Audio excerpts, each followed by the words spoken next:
حافظ طاہر بلال چشتی نعت خوانی کی مہک بکھیرتا ہوا ایک پھول مرجھا گیا۔ یہ زندگی کا دستور ہے کہ ہر ذی روح کو اپنے خالق کی طرف لوٹ جانا ہے، لیکن کچھ لوگ ایسے ہوتے ہیں جن کی وفات دلوں پر ایک گہرا اثر چھوڑ جاتی ہے۔ حافظ طاہر بلال چشتی کی اچانک وفات نے نعت خوانی کی دنیا میں ایسا خلا پیدا کر دیا ہے جسے پر کرنا عالم اسباب میں مشکل ہوگا۔ آج صبح جب کاتب السطور درس قرآن مجید سے فارغ ہو کر گھر پہنچا تو خطیب پاکستان مولانا شبیر احمد عثمانی فیصل آبادی کی طرف سے یہ خبر ملی کہ حافظ طاہر بلال چشتی اس دنیا سے رخصت ہو گئے ہیں۔ انہیں ہارٹ اٹیک ہوا اور وہ اپنے گھر میں ہی آخرت سدھار گئے۔ مسلسل سفروں میں رہنے والے لوگوں کا اپنے گھر میں فوت ہو جانا کسی نعمت سے کم نہیں ہے۔ اس راز کو وہی جانتے ہیں جنہیں ان مصائب سے پالا پڑتا ہے۔ وفات کی یہ خبر سن کر دل مغموم ہو گیا اور یوں لگا جیسے روشنی کا ایک چراغ بجھ گیا ہو۔ حافظ طاہر بلال چشتی ایک ایسے خاندان سے تعلق رکھتے تھے جو عشق رسول صلی اللہ علیہ وسلم کے چراغ روشن کرنے میں ہمیشہ پیش رہا۔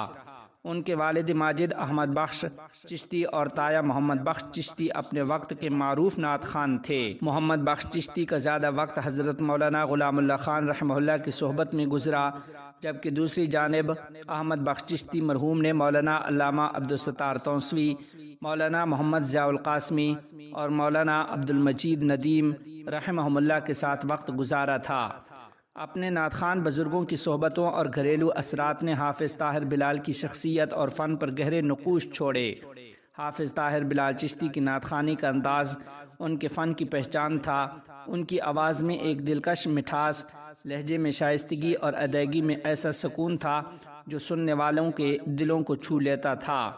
وہ دھیمے ردھم میں نعت اور منقبت پیش کرتے اور محفل کو ایک روحانی کیفیت سے ہمکنار کر دیتے تھے۔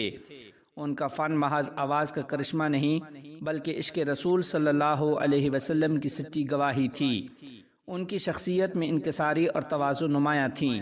وہ نہایت شائستہ، مہذب اور خوش اخلاق انسان تھے۔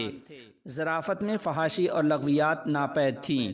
ان کی محفلیں نہ صرف سماعتوں کو سکون دیتی تھی بلکہ دلوں کو جوڑنے کا ذریعہ بنتی تھیں۔ حافظ طاہر بلال چشتی کی یوں اچانک وفات ہمیں یہ یاد دلاتی ہے کہ موت ہر کسی کا مقدر ہے اور یہ دنیا محض ایک عارضی قیام گاہ ہے۔ چراغ سب کے بجھیں گے، ہوا کسی کی نہیں۔ آج شام 4 بجے ملت کالونی ملوانہ موڑ جھنگ میں ان کی نماز جنازہ ادا کی جائے گی، جہاں ان کے چاہنے والے انہیں الوداع کہنے کے لیے جمع ہوں گے۔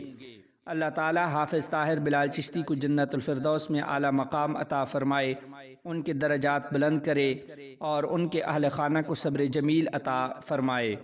حافظ طاہر بلال چشتی کی نعتیں اور ان کی محبت رسول صلی اللہ علیہ وسلم ہمیشہ دلوں کو روشن کرتی رہیں گی اور ان کا ذکر ہر اس محفل میں زندہ رہے گا جہاں عشق رسول صلی اللہ علیہ وسلم کا چراغ جلتا ہے۔